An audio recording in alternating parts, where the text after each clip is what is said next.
Itzein gautena batez ere da Gipuzkoako Foru Aldunditik, hau da, Iñaki esan da moduan berrikuntza landa garapen eta turismoko diputatu naiz, eta bueno, bai, horre gu gure aldetik alegintzen egera, eredu aldaketa honen edo baintzat elikadura buru jabetza kontzeptu horretan pausuak ematen, hau da.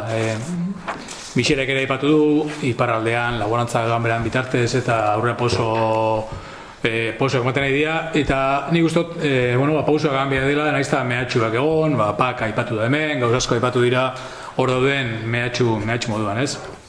Baina, guk lehenik eta behin elikadura buru jabetza hitz egiten nahi geranean, bi esparrutaz pentsatzen hasieran, ez? Hasieran da, esparru politiko edo esparru lurralde esparrua, ez?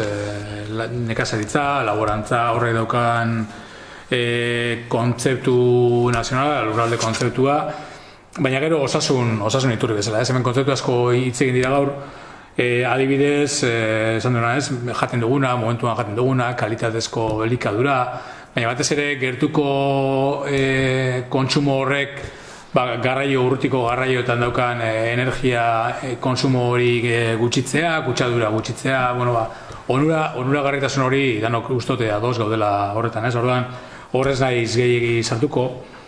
Baina bai, pizkat hitz egin got, gure aldetik behintzat, nola ikusten dugun Gipuzkoako Aldunditik elikadura buru jabetza hori, ez? Independentzia kontzeptu horretan, subiranotasun kontzeptu horretan elikadura garrantzitsua da guretzako.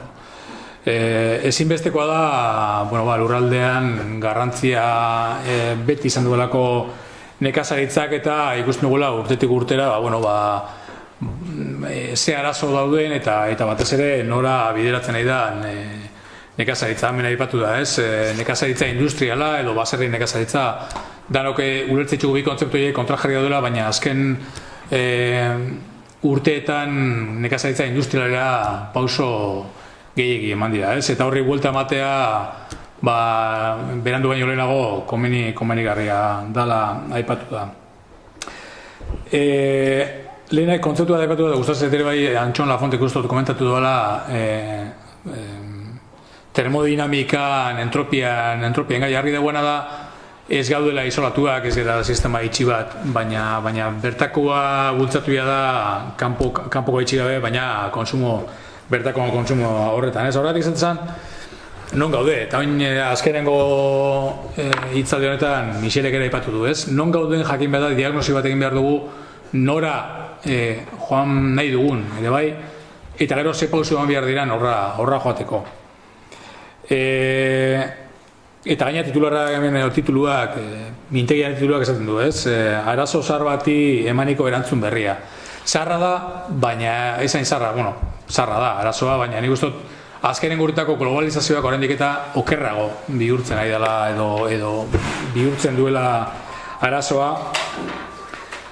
Azken hamarkadetan dependentzia egoera hori gerota larriagoa dela uste dugu, ez? Eta batez ere interes komertzialenpean geratu dalako edo lantzen nahi delako nekazaritza industria horrek etekinen bila joan da, etekinak ekoizpen masiboan bidez etekin hori lortzera, kostuak murrizteko produkzio masibo horrek ekarri du lehen ustot aipatu dela lehen gaien prezioen garestitzeak eredu hori zalantzan jartzera ekarri du, guztia leku asko ere bideragarri ez direlako gara hauetan lehen gaien prezioa bikoiztu edo hirukoiztu egin delako azkenengo urteetan. Beraz, eredu aldaketa hori ikusten nahi da, ez bakarrik kontzeptualki osasungarri delako, baizik eta bideragarritasunari begira ere, nahi badugu azkenean nekazaritza mantentzea hemen eredu aldaketa ezinbestekotzat ikusten dugu entzat gure aldetik, ez?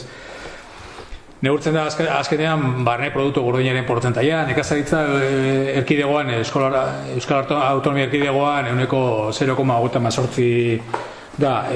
Zergatik da hori, guk uste dugu, hainbat hamarkadatan, nekazaritza industrial horren bidean jungarelako, eta horrek ekarri dugulako importatzea produktu asko, prezioari bakarri begiratzea, eta guztia leku asko usten eta lagatzen joan dira, eta bizitza industrialera jo dugulako gehien bat. Hori da, industriak sektoreak, nekazaritza sektoreak indar asko galdu du, eta horrek ekarri du baserri txiki eta diversifikaturik ez izateak, eta horrek errentagarritasun falta horrek azkenean ustu ditu gure ustiapen asko, eta utzi lekua ustiapen intensiboei. Eta gero, eraldaketa, komertzializazioa dago, bertako produktuak ez da bakarrik, esan du, ez da bakarrik, oina aipatu dut, ez da bakarrik kontsumoa edo salmenta zuzena oinarritzen, baina hori garrantzitsua da, azkenengo urtetako ereduak, komertzio handiak, horre salmenta eredu horrek, azkenean prezioan bakarrik oinarritzen dana, kalidadeari begiratu gabe, edo, azkenean prezioen oinarritako kontsumo horrek ere ekarri digu, nekazaritza ereduri bultzatzera, ez? Eta lurraren artifizializazioa. Hemen aipatu ez dana, baina nik uste dut Gipuzkoan oso nabarmena den arazo bat, azpiegiturek ekarri duten azkenean lurraren artifizializazioa. Lur onuragarriak, lur onak dienak azkenean galtzen doaz, gero eta gutxio geratzen dira, eta nekazaritzak zerbait behar du lur egokiak dira. Hemen lurren kutsadura buruz aipatu da ere bai ez. Nekazaritza industrial honek ekarri du lurrak ere kutsatzea, lurrak pestizide bidez eta nekazaritza ekologikorako adibidez esparru gutxi geratzea, eta horrek ere zailtzen dau lurren gaitasun hori. Bakarrik datu bat, azkenengo 10 urtetan Euskal Autonomia Erkidegoan 54.000 hektarea galdu dira nekazaritzarako. 5.400 lanpostu, eta hori beraz oso datu esanguratsua da, azkenengo 10 urtetan gertatu dena ikusteko.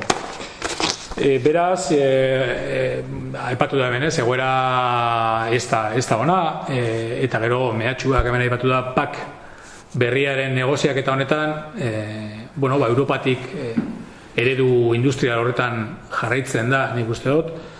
Gainera, buru jabetza horretan, guk ez badugu erabakitzen, Espainiako estatu bi pilare nagusi daude PAK horretan, eta bat estatutik etortzen da, bestea guk erabakitzen dugu erkidegoan, baina nik uste aldaketa berri honekin ere dana estatutik bideratzia nahi dela, eta horrek azkenean oraindik eta zailtasun gehiago jarriko ditu gure nekazaritza eredu honentzako,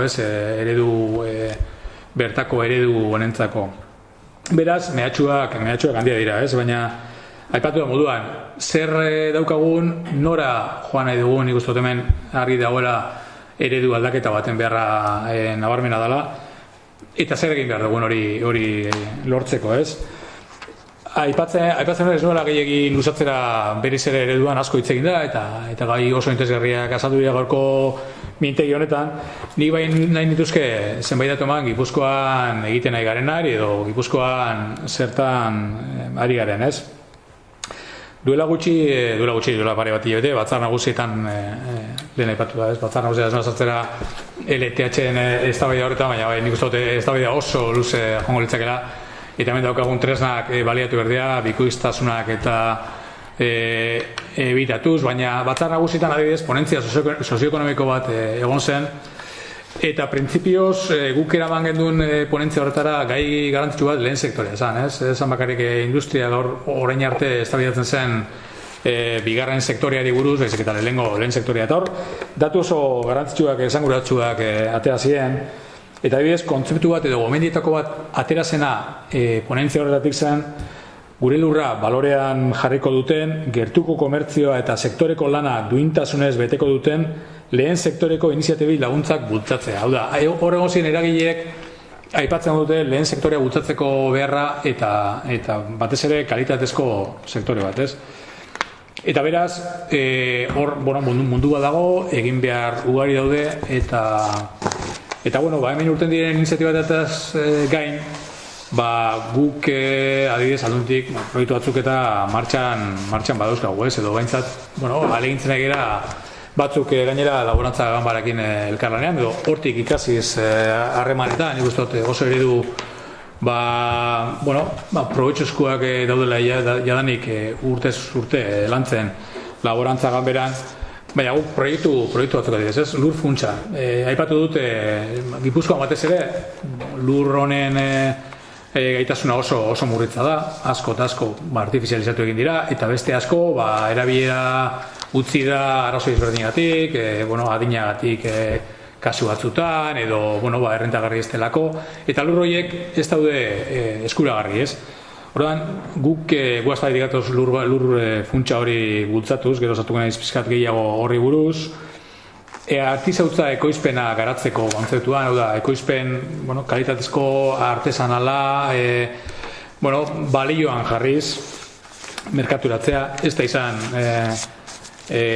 asko aipatu dena, baina nik uste dut merkaturatze horrek ere badukala garrantzia, ez? Gaurko eredu komertzial horretan edo azokak bultzatu, beste merkaturatze gertuko kontsumo bultzatuz, badude hor zertan lan egin. Jende gazteari lagundu nekazaritzara gerturatzen, eta horretarako lanketa batzukin. Aldaketa handiak egin behar dira, eta pausuak ematen hasi behar dugu. Eta bukatzeko, pizkat aipatuko dut gu baintzat ze ideatan gauden, ez? Adibidez, guk gure diru laguntzetan eredu berriak zabaltzen ahalegintzen gara. Eta horretarako gure dekretuetan ustiapen masiboen kaltean, edo baintzat horren kontra ahalegintzen egera diru laguntza lerroetan baldintza batzuk sartzen ekoizpen artesanal hori edo bertako ekoizpen edo eredu ezberdinen alde lan egiteko. Beste esparru bat lur funtsena, ez? Aipatu dut. Datorren astean adibidez, Gipuzkoako lur funtsaren lehen eskaintza irekiko da Lezon, eta hor 5 hektarea, 5 nekazarintzako aukera hor da, bakoitzak hektarea bat lantzeko esparru horretan. Lehenengo esperientzia izango da lur funtsana gure aldetik, aspalditik dago dekretua, baina benetan oin garrantzia ematera guaz dekretu lur funtsa horri, uste dugulako ezinbesteko dela, aipatu dudan lur falta horrengatik, lur erabilgarriak direnak asko daude, baina erabiltzazkenerak, bere jabeek edo adinagatik, edo beste kontzutak esan duten moduan ez dutenak erabiltzen, eta horrik gazteen eskura jartzea alokairu bidez, 5 urterako alokairu bidez, eta ikusi horrek nola funtzionatzen duen, ez? Eta ikusten ari da, krisiak eraginda ere, gazte asko eta asko gerturatzen ari dela, asko baserri jatorrikoa dira, edo bestatzuk ez, baina gerturatzen ari dira mundu horretara, orduan balibide horiek publikoki edo baintzat esparru politikotik beraien esku jarri behar ditugula, ez? Michelek aipatu berri du, badaukagula ardura bat esparru politikoan hori albidetzeko baintzat. Gauza asko esan dituzkez, baina azokak eta zuzeneko salmenta bultzatzea ezinbestikoa da, aspalditik gaira hortan lanean, zailtasun, adibidez, errazago dalako iparraldeko ekoizle batek amengo azoketan saltzea, traba gutxiago gabe, amengoak beste baldintza batzuk bete behar dituelako jaurlaritza edo gobernuan dauzkan kalitate bermea dira. Eta hor badu lanketa bat egiteko hori errazteko era bai, ez? Eta azkenik, eta nik uste dut eztabaida zabaltzeko dela garrantzitsuenak, aipatuko nuke orain lantzen egarena asko landuta ez daukaguna, baina da transformazioa. Gure baserrietan egiten den produktua, balio erantzia gehitzeko transformazio mekanismoak edo tresnak jarri behar ditugu. Orduan, ahalegintzen egira proiektu bat lantzen eskualdeko eragileekin batera, ikusteko nola gauzatu daitezkeen transformazio zentro batzuk, erabilgarriak izan daitezkenak baserritarrentzat, kuota batzuk ordainduz, edo baintzat transformazio hori produktuak ero merkaturatzeko balio erantzi batekin, ez? Nik uste dut hori proiektu lantzen egerela, eta balio erantzi bat eman dieza erokela bertako produktuari jendeak ere beste eredu horren alde egin dezan, ez?